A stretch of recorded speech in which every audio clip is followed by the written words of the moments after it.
Yeah. That was my perception. It's almost impossible to do anti-aging treatments using your own. So how many times can you take your own bone marrow or fat out and then reinfuse? Every time you take something out and you put it back, those things will do, make its effect known, and then they will die. So it's not like just because it's yours, it's going to stay. Once you activate certain cells, they are going to live a defined lifetime. So which means that you take your cells out and you put back in the body, they go to work and they die, and you have just depleted your own stem cell supply.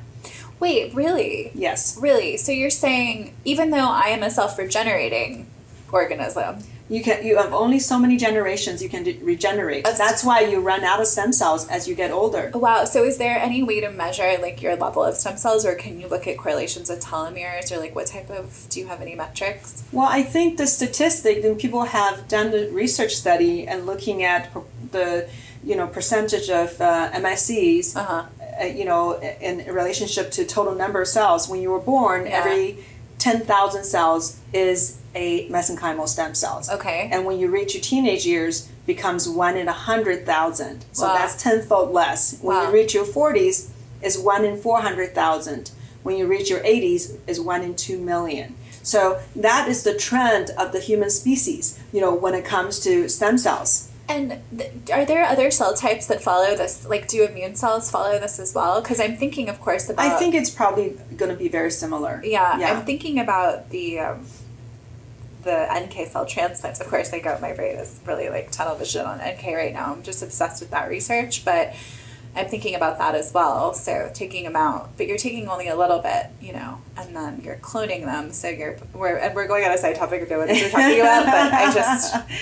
Yeah, so I think there's some research have shown benefits, right, NK cells, and how they give aging mice, that's a progeria model mice, that they have premature aging. Right. It's because they're, NK cell, the pathway, they have defects, so they could not kill off old cells. So just like young kids, young babies, they are getting old cells too, right? They constantly are, their cells are getting defective or getting older, and then their body's so regenerative, they just replace it. So that's why they maintain, they're so plump and so, beautiful. And resilient. But then when you get older, we're losing that capacity, but these kids, they lose their capacity way younger. Right. So then when they give them stem cells, these mice, they give them stem cells, all of a sudden they look like young mice, right, because they just got rid of the bad cells. So I'm just still looping on the idea that when I take out stem cells from fat, so I think about that's like a huge aging that you're giving yourself, because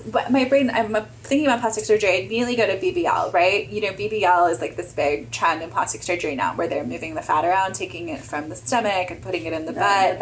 Okay, and then, and then, it's regular liposuction, right? So by that logic, is regular liposuction an aging procedure if you're removing quite a bit of your stem cell capacity?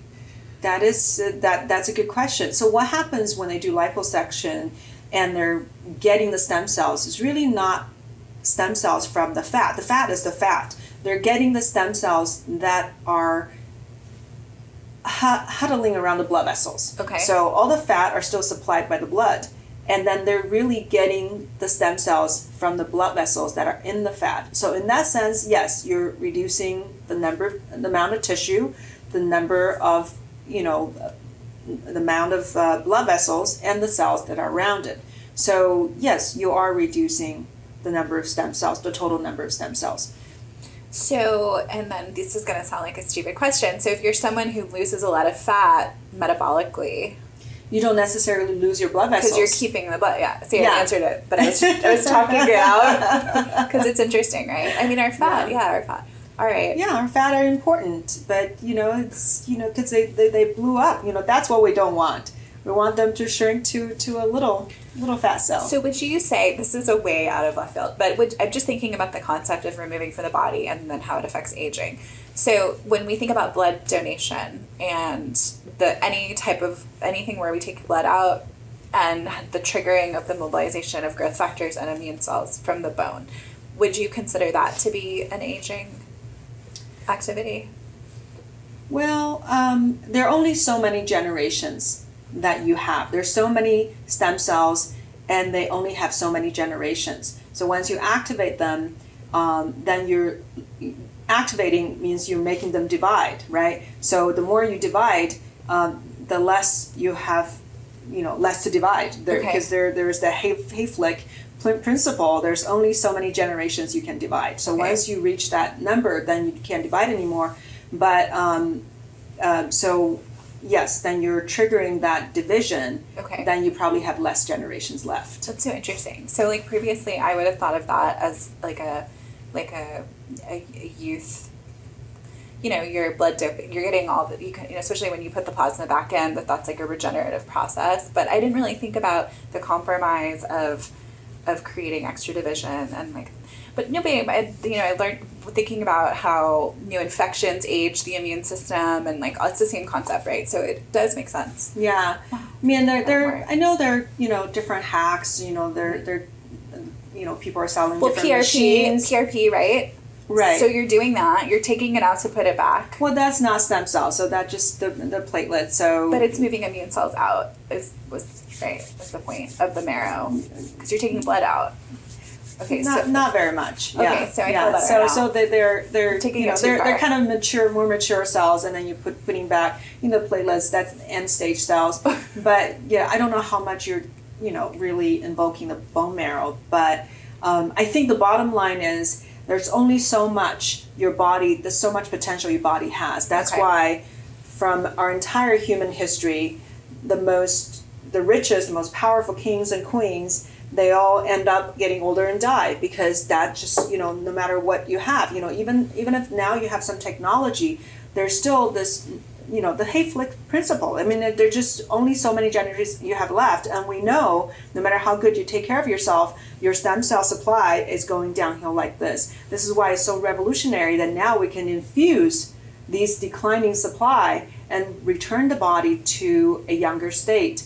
And it's not only that, in theory it sounds good, but also in experimental models, when they look at mice who they have given stem cells, and then dissecting, looking at their muscles and their brain, and looking at the growth factor levels, looking at all kinds of inflammation markers and the neurotransmitter levels, everything has reverted to the younger state. And that's how powerful the new signals are. So by that logic, especially someone like you who's doing regular infusions, right?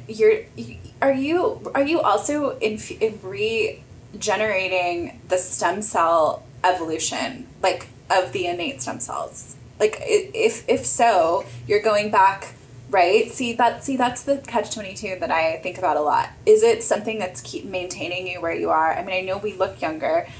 But if it can't, right, I'm being devil's advocate here, but you understand. My own stem cell supply probably are still going down, but because I got new infusions and they were able to replace, to exert the benefits of what my own stem cells cannot do. Right. All of a sudden, I'm brought back in my, in your my markers age. And what you look like. Yeah. Right. But in theory, is it actually adding longevity to your lifespan? Well, at least in animal models, it has been pretty consistent that when you give some, an animal, middle-aged animal, regular stem cell treatments, it extends their lifespan by about 30%. Okay. Yeah, and that's pretty consistent. Wow. So that's been verified.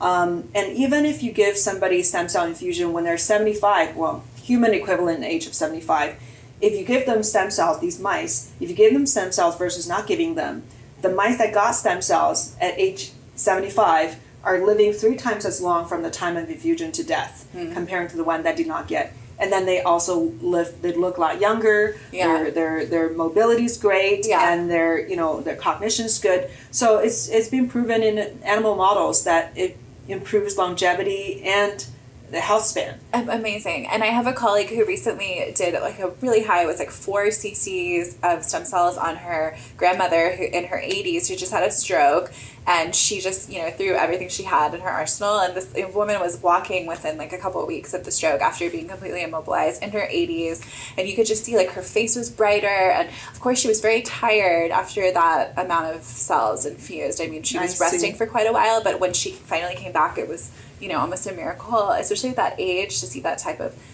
It's pretty cool. Yeah, because it gave her body all the signals that she has not been receiving probably for a couple of decades. So it's phenomenal. It makes me want to cry. It makes me emotional just thinking about the potential, and it's powerful. Yeah. And then of course it always goes to accessibility. How do we get this to be a more accessible treatment? Because I do wonder, because right now it's given as a tissue transplant, so it's still even though people think it's expensive, it's still fairly affordable, because if you look at gene editing, right. I mean you've seen the price tag $750,000. I mean it's absolutely insane. So there's part of me that I'm wondering. Okay, so, I'm thinking maybe when FDA approves stem cell therapy as a treatment, that would drive the price down because insurance companies are going to cover it. But then I realized, then it's going to be under the control of these drug companies who have gotten FDA approval. They could